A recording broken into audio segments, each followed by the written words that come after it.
لو حياتك اتحولت لساحة حرب نفسية، لو بتحس انك دايما الغلطان، ولو شكيت في احساسك وفي مشاعرك وفي عقلك نفسه، يبقى انت في علاقة مع نرجسي. هنا في جحيم النرجسية هتفهم اللعبة اللي بيلعبها، وهتكشف الخدع اللي بيستخدمها علشان يسيطر عليك. بس الأهم، هنساعدك تسترد نفسك من وسط الدمار اللي غرقك فيه. تابع معانا، لأن المعرفة هي أول خطوة للخروج من الجحيم. لما النرجسي بيستخدم العلاقة الحميمية كسلاح ضدك، في حاجة بتحصل بس مش قادر تفسرها.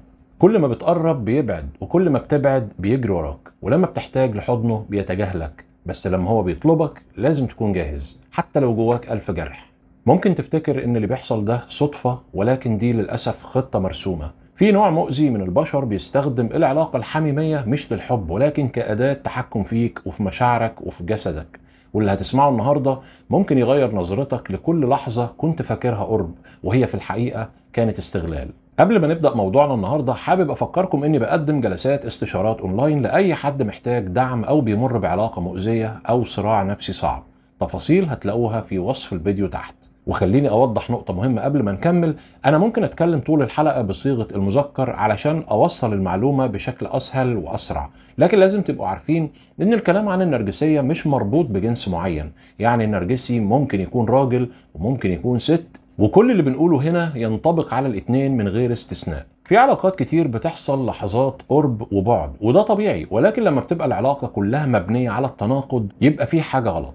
النرجسي بيتعمد يستخدم اسلوب اسمه قرب وابعد علشان يسيطر عليك. يعني بتلاقيه في يومين كده عامل نفسه حنين وبيقرب وبيحضن وبيضحك وبيديلك احساس ان العلاقة بخير، لكن اول ما انت تبادر وتطلب قرب حتى لو بحنية او احتياج بسيط، بتلاقيه بينسحب فجأة او يتهرب او يتجاهلك تماما. الانسحاب هنا مش صدفة، ولكن ده مقصود. هو بيعمل كده علشان يوصل لك احساس مؤلم انك مش مرغوب، كأنك بتطلب حاجة مش من حقك. كل مرة بتلاقي نفسك مرفوض رغم ان مفيش سبب واضح، بيبدأ الشك يتسلل لعقلك. هو انا شكلي مش عاجبه؟ هو جسمي ما بقاش حلو؟ يمكن صوتي؟ وتدخل في دوامة جلد ذات، تحاول تصلح نفسك رغم انك ما غلطتش في حاجة. في المقابل، لما هو بيقرر انه عايز العلاقة سواء في لحظات معينة او بدون اي تمهيد، لازم تستجيب. لازم تقول حاضر حتى لو كنت مكسور، مرهق، تعبان، او مش في حالة تسمح لك. مشاعرك مش فارقة معاه، ولو حصل ورفضت او حتى اتأخرت يبدأ يهددك تهديدات مباشرة او غير مباشرة، زي انه مثلا راجل وليه احتياجات، او يقولك انا ممكن ادور على اللي انا عايزه بره، او الاسوأ انه يرمي عليك اللوم لو خانك بعد كده ويقولك انت السبب، انت اللي بعدت عني. الخطورة هنا مش بس في التهديد، لكن في انه بيخليكي دايما تحسي ان القرب منه جاي مع شروط، وانك لازم تثبتي له كل شوية انك تستحقيه، كأنك بتدخلي اختبار متكرر وكل مرة لازم تنجحي فيه علشان تاخدي شوية اهتمام او لمسة منه. الحقيقة ان العلاقة دي مش مبنية على حب، دي مبنية على سيطرة. هو مش بيدور على قرب حقيقي، هو بيدور على طريقة يفضل ماسكك بيها حتى من غير ما يمد ايده. كل مرة بتتكسف تبادر أو تحس إنك بتطلب كتير، هو بيكسب.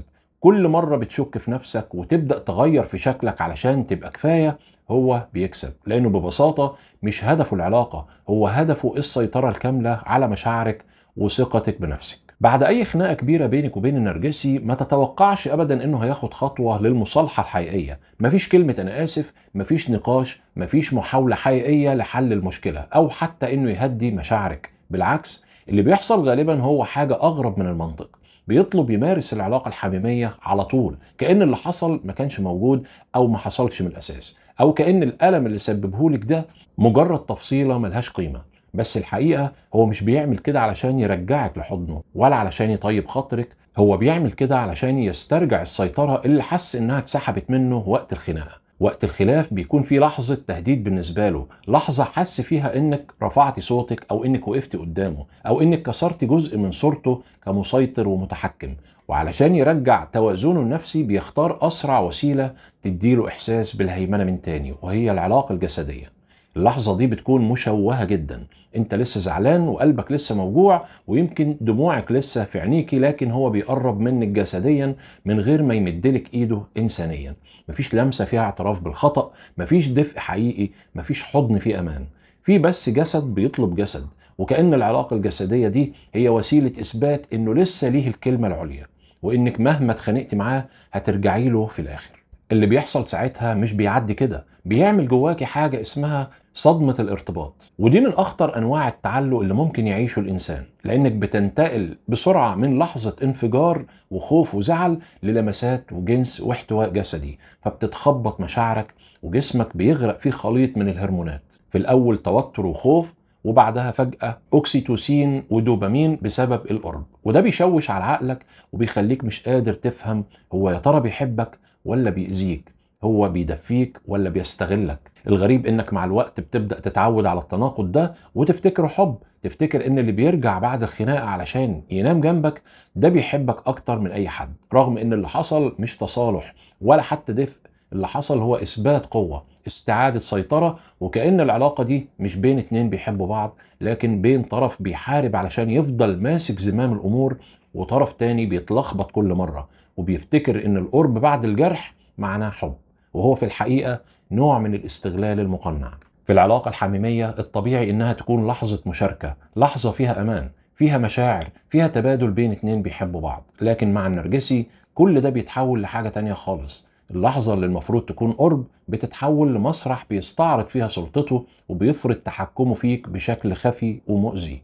هتلاحظ دايما انه بيختار اوضاع في العلاقة تخليك عاجز، مش قادر تتحرك ولا حتى تعبر عن نفسك. ساعات بيثبت ايدك او بيضغط بجسمه عليك او بيمنعك من اي حركة، كأنك مش موجود الا كجسد ساكن تحت سيطرته. اللحظة دي اللي المفروض تكون فيها متفاعل ومتجاوب بتتحول لحاجة شبه الشلل، مش بتشارك، بتتلقى بس، وكل مرة بتحاول تعبر عن نفسك، تلمسه، تبادر بحاجة، تهمس له بكلمة حقيقية، يوقفك بكلمة قاسية أو بنظرة جامدة، ممكن يقولك ما تعملش كده أو أنا اللي بقرر، كأنك تعديت على مساحة مش من حقك. وده بيأكد لك إنه مش شايفك شريك متكافئ، لكنه شايفك وسيلة، وسيلة لإشباع رغباته، وسيلة يفرغ فيها احتياجاته من غير ما يسألك أنت محتاج إيه أو حاسس بإيه. هو مش بيدور على تواصل حقيقي ولا على لحظة حب صافية، هو بيدور على إحساس بالهيمنة، على إنه يفضل هو اللي فوق، هو اللي ماسك الزمام، هو اللي يقرر كل تفصيلة حتى في أكتر لحظة خصوصية بينكم. في دماغه العلاقة دي مش بين اتنين، دي مسرح بيطلع فيها نفسه مرغوب مسيطر، وبيتعامل معاها كفرصة لتضخيم غروره مش للتقارب بين قلبين. النتيجة إنك حتى في أحضان شخص المفروض بيحبك بتحسي بوحدة، بتحسي إنك موجودة بجسمك لكن مش حاضرة بروحك. مفيش نظرة حقيقية في عينه، مفيش لمسة فيها أمان، مفيش كلمة تطمنك، كأنك عبارة عن دمية ساكتة في إيده، واللي كان مفروض يكون فعل حب بيتحول لحظة بعد لحظة لسلاح ضغط بيكسر بيه كرامتك ويسيطر على إحساسك بنفسك. من أصعب اللحظات اللي ممكن تعيشها مع شخص نرجسي هي لما تلاقي نفسك موجود جنبه، بتحاول تقرب، تبادر، تتواصل، تحس بيه، وهو في نفس اللحظة بيفضل يبص على شاشة فيها وجوه غريبة، بدل ما يبص في عينيك بيقعد يتفرج على أفلام إباحية كأنها شيء عادي. وكمان بيعمل ده قدامك أحيانا من غير حتى ما يحاول يخبي، ومن غير ما يهتم لو ده بيوجعك أو بيكسرك من جوه. الرسالة اللي بتوصلك وقتها بتكون قاسية جدا، كأنك مش كفاية، كأن جسمك مش جذاب، كأنك ما بقيتيش تستهويه، وإن في حاجة غلط فيكي. بتبدأي تبص لنفسك في المراية وتسألي هو إيه اللي ناقصني؟ شكلي ولا صوتي ولا طريقتي؟ طب ليه بيبعد؟ وبدل ما بتلاقي طبطبة بتلاقي نفسك بتغرقي في جلد ذات وغيرة وألم صامت. بس الحقيقة الموجعة إن المشكلة مش فيك، المشكلة فيه هو. النرجسي في أعماقه بيخاف من القرب الحقيقي، هو مش بيعرف يعيش لحظة فيها صدق، فيها ضعف، فيها تواصل فعلي، لأن اللحظة دي بتطلب منه يكون على طبيعته ويشيل القناع ويواجه نفسه ويعترف إنه محتاج لحد. وده بالنسبة له تهديد مباشر لصورة القوي المسيطر اللي بيتمسك بيها طول الوقت. علشان كده بيفضل يهرب للأفلام دي، لأنها آمنة وسريعة وما فيهاش مسؤولية، ما فيهاش حوار، ما فيهاش نظرة حقيقية. الشاشة ما بتطلبش منه إنه يكون صادق أو حقيقي، هو بيتفرج مش لأنه أنت مش مغري أو مش جذابة، بل لأنه هو نفسه مش قادر يعيش واقع فيه مشاعر. الأفلام دي بتديله وهم السيطرة، وهم الإشباع من غير ما يضطر يكشف نفسه لأي حد. الأصعب إنه مش بيقف عند الهروب، ولكن بيرمي اللوم عليكي كمان، يقولك أنت السبب، جسمك مش عاجبني، أنا راجل وليا رغبات، علشان يبرر سلوكه ويبرر ليه بيبعد، يخليك تصدقي ان في حاجة غلط، ولكن الحقيقة ان هو اللي مش قادر يكون موجود معاكي كإنسان. وفي اللحظة اللي المفروض تكونوا فيها أقرب بيحول العلاقة لفراغ مؤلم، بيخليك تحس إنك لوحدك حتى وهو نايم جنبك. لأن التواصل مش بس جسد، التواصل روح ونفس ونظرة، ودي كلها حاجات هو مش قادر يعيشها أو بيهرب منها بكل الطرق. العلاقة مع النرجسي دايما بتبدأ بشكل ساحر، بيظهر لك أجمل صورة ليه، بيديلك دايما حنان وحب ولمسات ونظرات وكلام حلو يخلي قلبك يدق بسرعة، ويخليك تصدقي انك اخيرا لقيتي الشخص اللي بيفهمك وبيشوفك زي ما انت بتحلمي. بيديلك احساس انك مميزة مرغوبة، وان بينكم كيمياء مش طبيعية، كأنكم اتخلقتوا لبعض. اللحظات دي بتكون اقرب للخيال وبتثبتك جوه العلاقة زي المغناطيس، لكن بمجرد ما بيتأكد انك اتعلقتي وانك خلاص بقيتي جوه اللعبة، كل ده بيبدأ يختفي شوية بشوية. بيسحب لمسته، الدفء اللي كنت بتحسيه لما كان بيحضنك بيتحول لبرود، بيقل التواصل، بتقل النظرات، وتبقى العلاقة كلها قائمة على الإشارات البعيدة أو الأوامر الجامدة من غير أي حنية. اللي بيعمله النرجسي هنا مش عشوائي، هو بيحول الحميمية من وسيلة تقارب لأداة تحكم. بيبدأ يديلك العلاقة الجسدية مش لما يكون في حب أو شوق، ولكن كنوع من المكافأة لو انت عملتي اللي هو عايزه، أو لو كنت كويسة، لو مشيتي على مزاجه، والعكس كمان. بيمنعها كنوع من العقاب لو زعلتيه أو اعترضتي أو حتى طلبتي احتياج بسيط. كأن العلاقة الجسدية بقت سلاح بيتحكم بيه في مزاجك ونفسيتك. ومع الوقت تبدأي تحسي بجوع عاطفي حقيقي، تحس إنك بتتذلي علشان حضن أو نظرة فيها دفء. تبدأي تسألي نفسك، هو أنا عملت إيه؟ طب ليه هو بعد؟ هو زهق مني؟ هل هو لقى حد غيري؟ كل الأفكار دي بتبدأ تاكل فيك من جوه، تبدأ تشك في نفسك وتفتش عن العيب جواك، رغم إن المشكلة مش فيك خالص. الأصعب إنك تفضل تعيش على أمل اللحظة اللي يرجع فيها زي الأول، تستنى لمسة، تستنى كلمة أو أي حاجة إنسانية بسيطة، لكن هو عارف إنك بتدوري عليها، بيستخدم ده كوسيلة تخليك دايما تحت تأثيره. في بعض الحالات النرجسي بيكون أصلا جاف أو مضاد للحميمية بطبعه، يعني هو نفسه بيخاف من القرب الحقيقي، من اللحظة اللي فيها صدق ولمسة فيها دفء، لأن القرب الحقيقي بالنسبة له تهديد، بيفكره بضعفه وبمشاعره المدفونة، بالخوف اللي شايله من الطفولة.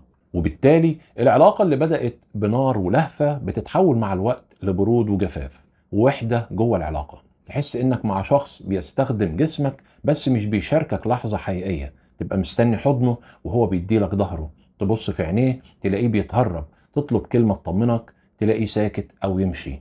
في الآخر بتحس إنك بقيت لعبة في إيده مش شريك، وسيلة يفرغ فيها احتياجاته وقت ما يحب ويرميك عاطفيا وقت ما يزهق، وتفضل انت تايه بتدور على الحب اللي وعدك بيه ومش لاقيه. لما العلاقة الجسدية تتحول لأداة تحكم مش حب، في الآخر لازم تسأل نفسك سؤال واحد: هل العلاقة دي فيها دفء، فيها احتواء، فيها لمسة بتطمنك، ولا كل مرة بتقربي منه بتحس انك بتتعري من جوه وانك بتطلعي منها اكتر وحدة، اكتر برد، واكتر شك في نفسك؟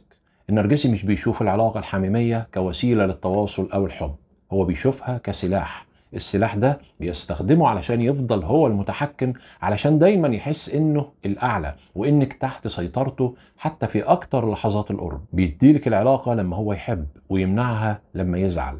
يستخدم جسمك كأداة لتغذية غروره مش كشخص عنده مشاعر واحتياج حقيقي. تفضل انت تطلب، تتوسل، تتنازل، وهو يديلك الفتات وقت ما يحب، بس علشان يثبت لنفسه انه يقدر يجذبك ويكسرك ويمتلكك. وفي كل مرة بتفتكر انك قربت تكتشف انك كنت مجرد وسيلة في لعبة هو بيكسب فيها، وانت بتخسر نفسك شوية بشوية. اصعب حاجة انك تكون حاسس انك محب دايب في علاقة مش مبنية على حب لكن على سيطرة. بس الحقيقة الحب الحقيقي مش بيخليك تهك في نفسك، ولا بيجوعك عاطفيا، ولا بيخليك تحس انك لازم تستاهل القرب. الحب الحقيقي بيطبطب، بيحتوي، بيحضن من غير شروط. ولو العلاقة فقدت ده يبقى لازم تسأل نفسك، هو ده حب ولا سجن؟ لو الفيديو لمسك أو حسيت إنه بيحكي حكايتك، ما تترددش تشاركه مع اللي محتاج يسمع الكلام ده. وما تنساش تعمل لايك وتشترك في القناة علشان تفضل دايما سابق بخطوة في معركتك مع النرجسي. خليك فاكر دايما، مشكلتك مش إنك انكسرت، مشكلتك إنك لسه بتلملم نفسك من جحيم ما كانش ذنبك. بس صدقني كل مرة بتفهم أكتر بتقوى أكتر. ولحد ما نتقابل في الفيديو الجاي، أشوفكم على خير.